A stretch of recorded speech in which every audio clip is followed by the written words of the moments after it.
Olá, seja muito bem-vindo à nossa terceira aula. Na aula de hoje, nós vamos começar a falar um pouco mais sobre os sais. Para a gente começar a falar de sal, vamos definir o que é um sal. Lembra lá que quando a gente falou de ácido, de arrênios, a gente falou que ácido era toda substância que, na presença de água, sofria ionização e liberava como único cátion H+, ou hidrônio. Quando a gente falou das bases, a gente falou que base era toda substância que em meio aquoso ia sofrer dissociação e ia liberar como único ânion hidroxila, ou H-. Aqui nos sais é um pouquinho parecido, mas completamente diferente. Como assim, professor? Sal vai ser toda substância que na presença de água libera pelo menos um cátion diferente de H+, e pelo menos um ânion diferente de OH-. Então, se eu coloquei na água, dissociou, liberou pelo menos um cátion diferente de H+, e pelo menos um ânion diferente de OH-, a gente vai ter um sal. Então, olha só, pela própria definição, a gente vai ver que o sal ele pode liberar também H+, e também OH-, mas ele não pode liberar como único cátion H+, e nem como único ânion OH-. Ou seja, ele vai liberar um cátion mais o H+, ou só um cátion diferente de H+, e ele vai liberar um ânion diferente de OH-, ou um ânion mais o OH-. Tá bom? Vamos entender um pouquinho melhor à medida que a gente for falando sobre os sais. Então, olha só, quais que são as principais características dos sais? Como eu já falei para vocês nas aulas anteriores, os sais são compostos iônicos, né? Portanto, eles sofrem dissociação e não ionização, porque os íons eles já existem na formação do sal. Como a gente viu, eles vão vir lá os íons dos ácidos e os íons das bases para formar o sal. Então, ele já é um composto iônico. E como todo composto iônico, ele é sólido e cristalino. Nos sais eles vão ter sabor salgado. Mas olha só, porque é sal eu posso experimentar? Não, porque quase sempre eles são tóxicos. A gente está acostumado com a palavra sal, com salgado, por causa da presença do cloreto de sódio no nosso cotidiano. E pela presença do cloreto de sódio, a gente tem a ilusão, a gente tem a ideia que todo sal é o sal de cozinha. Mas a gente acabou de ver que não é isso. Aqui, para a gente, a definição de sal é diferente. O sal de cozinha é um tipo de sal e a gente vai ver outros tipos de sais nessa aula, tá bom? Então, olha só. Por serem compostos iônicos, eles vão conduzir corrente elétrica em solução aquosa ou fundidos puros. Eles vão sofrer fusão e ebulição em altas temperaturas. Exatamente por causa do retículo cristalino, né? E por ser uma ligação iônica, é muito difícil de separar uma molécula da outra, né? Então, eles vão ter pontos de fusão e de ebulição bem altos. Tá? E, de modo geral, eles são solúveis em água. Mas é claro que sempre existem algumas exceções. Vamos ver alguns exemplos de sais. A gente tem, por exemplo, o carbonato de cálcio, que é formado a partir da reação entre o hidróxido de cálcio e o ácido carbônico. Tá? O carbonato de cálcio ele é um componente do mármore. Então, ele é usado ali para fazer pisos, pias e etc. Tá bom? A gente tem também o sulfato de cálcio, que é formado através da reação de ácido sulfúrico com hidróxido de cálcio, que vai ser ali usado na fabricação de giz, tá? Dos gessos, por exemplo. O mais famoso, que eu já falei para vocês, que é o cloreto de sódio, que é formado através da reação do hidróxido de sódio com o ácido clorídrico e está muito presente no nosso dia a dia, né? Por causa do sal de cozinha. Mas é muito bom a gente lembrar que o sal de cozinha não é composto somente por cloreto de sódio. Tem alguns outros sais ali também, tá? Como o iodeto de potássio e o iodeto de sódio, que vão ali servir como medicação para evitar alguns problemas como o bócio, que é um problema causado na tireoide, certo? A gente tem ainda fluoreto de sódio, que vai ser originado através da reação do ácido fluorídrico com hidróxido de sódio. E aí é um sal usado na fluoretação da água potável e também como produto de anticárie na confecção das pastas de dente. A gente tem o nitrato de sódio, que vai ser oriundo através do ácido nítrico e do hidróxido de sódio. Tá? Ele é conhecido como salitre do Chile e ele é muito utilizado em fertilizantes. E a gente tem aqui também o bicarbonato de sódio, que é muito comum que a gente use o bicarbonato de sódio tanto na alimentação ou quando a gente está com uma certa azia. E olha só, antes de falar um pouco mais sobre os sais, vejam que ele, na sua composição, ele tem dois cátions. Ele tem o Na, o sódio, ele tem o H, né, o H+, e o ânion, que é o CO3. Então, olha só, esse daqui em específico, quando ele estiver na presença de água, ele vai liberar dois cátions, o Na+, o H+, e o ânion, o CO3-2. Tá vendo que todos esses sais que eu falei para vocês, na presença de água, eles vão liberar um cátion diferente de H+, e um ânion diferente de OH-. Esse daqui continua respeitando a regra. Ele libera dois cátions e um deles é diferente de H+. Além disso, tá vendo que à medida que a gente vai praticando reações de neutralização, a gente consegue também ver quais os ácidos e as bases que deram origem a esses sais. Em momento nenhum aqui eu tinha escrito qual era o ácido e qual era a base que tinha dado origem. Mas o sal formado, ele sempre vem com o cátion da base e o ânion do ácido.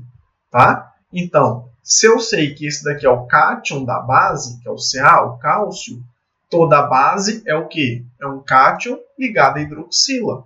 Né? Então, seria o hidróxido de cálcio. E se eu sei que esse ânion aqui veio do ácido, todo ácido é o quê? O hidrogênio ligado ao ânion. E eu sei, então, que esse daqui é o ácido carbônico. À medida que a gente vai praticando, como eu falei para vocês, a gente vai tendo isso com mais facilidade. Esse sal aqui, o bicarbonato de sódio que eu falei para vocês, ele é conhecido como um sal ácido. Como assim, professor? Existe esse negócio de sal ácido? Também existe uma coisa chamada sal básico? É isso que a gente vai entender um pouquinho. Lembra quando a gente viu neutralização e viu neutralização total e parcial? Quando a neutralização total acontece, a gente tem essa formação de um sal que a gente chama de neutro, como aqui o carbonato de cálcio ou o cloreto de sódio. Quando é uma reação de neutralização parcial, a gente pode ter a formação de um sal ácido ou de um sal básico. Então, olha só, vamos entender como é que é formado o bicarbonato de sódio. Nele aqui a gente vai ter a limitação de reagente, tá bom? Olha só, eu tenho aqui o ácido carbônico reagindo com o hidróxido de sódio, mas eu limitei o meu hidróxido de sódio. Eu falei que para essa molécula de ácido carbônico, eu só vou ter uma molécula de hidróxido de sódio. Então, olha só, quando eu faço a minha ionização do ácido carbônico, eu estou vendo aqui que ele ioniza 2 hidrogênios e que meu hidróxido de sódio libera uma hidroxila. Então, uma hidroxila vai interagir com um hidrogênio para formar uma água. Então, vai ficar sobrando um hidrogênio aqui, né? Então, vai ficar o HCO3-, que vai interagir com o sódio para formar o bicarbonato de sódio. Na reação de baixo, eu tenho agora a limitação do ácido. Veja que no hidróxido de magnésio... Peço desculpas por interromper sua aula por um breve momento, mas tenho algo importante e vantajoso para compartilhar com você. Se você está gostando desta aula, tenho uma ótima notícia. Agora você pode levar sua experiência de aprendizado para o próximo nível fazendo sua matrícula em nosso site. Ao se matricular, você terá acesso exclusivo a uma série de benefícios. Primeiro, você pode baixar a apostila completa do curso em PDF, perfeita para acompanhar as aulas e revisar o conteúdo sempre que precisar. Além disso, ao concluir o curso, você terá a oportunidade de adquirir um certificado de conclusão, um grande passo para o seu desenvolvimento profissional e acadêmico. E sabe o que mais? Ao assistir às aulas diretamente em nosso site, você terá uma experiência de aprendizado sem interrupções ou propagandas. Isso significa mais foco e eficiência no seu estudo. Então, não perca essa chance. Clique no link na descrição deste vídeo ou visite nosso site para se matricular agora mesmo. É rápido, fácil e vai transformar a maneira como você aprende. Agora, vamos voltar à aula. Obrigado por sua atenção e nos vemos no site. Hidróxido de magnésio, eu tenho a liberação de 2 hidroxilas. Mas o ácido clorídrico só libera um hidrogênio. Então, esse hidrogênio vai interagir com uma hidroxila para formar água e vai formar esse sal básico. Vamos entender como que a gente dá nome para esses sais, tanto para os neutros como para os ácidos. Os sais ácidos como para os sais básicos. Vamos lá. Vamos começar então pela nomenclatura dos sais neutros. Tá? Nos sais neutros, a gente vai seguir uma regra muito simples. É o nome do ânion mais D mais o nome do cátion. Aí, se o NOx variar, a gente vai colocar ele em algarismo romano. Tá bom? Vamos ver quais que são as duas formas da gente fazer isso. Então, olha só. Eu tenho aqui o MgBr2. O magnésio não muda o NOx. Então, eu vou olhar lá na minha tabelinha de cátions e ânions o nome do Br-. E eu vou ver que ele é o brometo. Então, brometo de magnésio. Certo? Agora, olha só o exemplo de baixo. Eu tenho o FeBr3. Então, está dizendo para mim que o NOx do ferro é mais 3. Mas lembra que o ferro ele também tem NOx mais 2. Então, aqui eu tenho o exemplo de um cátion que o NOx se altera. Quando o NOx altera, vamos ver o que a regrinha fala. Ó, se o NOx variar, eu vou colocar o número do NOx em algarismos romanos. Ou então, eu vou suprimir o D, né, lá do nome do ânion mais o D, eu vou suprimir o D. E o final do cátion ele vai ficar com ico, se for o cátion de maior NOx, e oso, se for o cátion de menor NOx. Então, olha só, eu prefiro a primeira opção, de usar em algarismo romano. Eu acho muito mais fácil. Então, vai ficar lá, ó, brometo de ferro 3. Se fosse FeBr2, ia ser brometo de ferro 2. Para mim, muito mais fácil. Mas se eu quiser usar o ico ou o oso, simples. O Br3 é o de maior, o Fe mais 3 é o de maior NOx. Então, quando é o de maior NOx, eu uso ico. Então, vai ficar brometo férrico. Viu que eu suprimi, eu tirei o D? Brometo férrico. Ah, professor, e se fosse o FeBr2, se fosse o ferro com NOx mais 2? Como ele está com NOx menor, ia ser o brometo ferroso. Tá bom? Então, muito simples, muito tranquilo. Ah, quer dizer então que a nomenclatura dos sais ácidos ou básicos é difícil? Não, muito simples também. E para eles a gente também tem 2 formas de dar nome. Vamos olhar a regrinha e no exemplo eu dei o nome segundo as 2 regrinhas, tá bom? Olha só. Primeira regra, vou usar um prefixo. Esse prefixo diz para mim a quantidade de hidrogênios. Tá? Se for 1, é mono. Se for 2, é di. Se for 3, é tri. Então, lá, prefixo mais hidrogênio, mais nome do ânion, mais D, mais nome do cátion. Tá vendo que se eu tirar essa parte do prefixo e do hidrogênio, o nome fica da mesma forma como se ele fosse um sal neutro? Então, desculpa, vamos ver como é que fica. Olha aqui, KH2BO3. Coloquei de cor diferente, que é para a gente separar exatamente quem é quem. Então, o H2, então tá lá. 2 de hidrogênio. Beleza. Nome do ânion. Vou lá na minha tabelinha de ânions e cátions, vou ver quem que é o BO3 menos 3. Vou ver que é o borato. Quem que é o cátion? É o K. Vou olhar lá, vou ver que é o potássio. Então, de hidrogênio, borato de potássio. Qual que é a segunda regrinha? Nome do ânion mais o prefixo, que também vai falar, né, da quantidade de hidrogênios, mais, agora eu vou usar ácido, mais D, mais o nome do cátion. Então, olha lá. Nome do ânion não muda, é o mesmo, borato. Prefixo mais ácido, tem 2 hidrogênios, diácido, né? Mais D e o nome do cátion, potássio, também não muda. Então, esse daqui seria o dihidrogeno borato de potássio ou o borato diácido de potássio. Para o sal básico ou hidroxissais, a gente também tem 2 regrinhas. Vamos olhar. A gente tem, primeiro, nome do ânion, mais prefixo. Esse prefixo também está falando aqui sobre a quantidade de hidroxilas, mais básico, mais D, mais nome do cátion. Ou ainda, prefixo, está falando o número de hidroxilas, mais hidroxi, mais nome do ânion, mais D, mais nome do cátion. Então, olha lá. Quem que é o ânion? É o SO4 menos 2. E quem que é o SN? É o estanho 4. Como que eu sei que é o estanho 4? Olha só, a hidroxila é negativa menos 1, sempre, né? Como eu tenho 2, menos 2. O sulfato também é menos 2. Menos 2 menos 2 dá menos 4. Então, o estanho tem que ter carga mais 4 para poder neutralizar isso daí.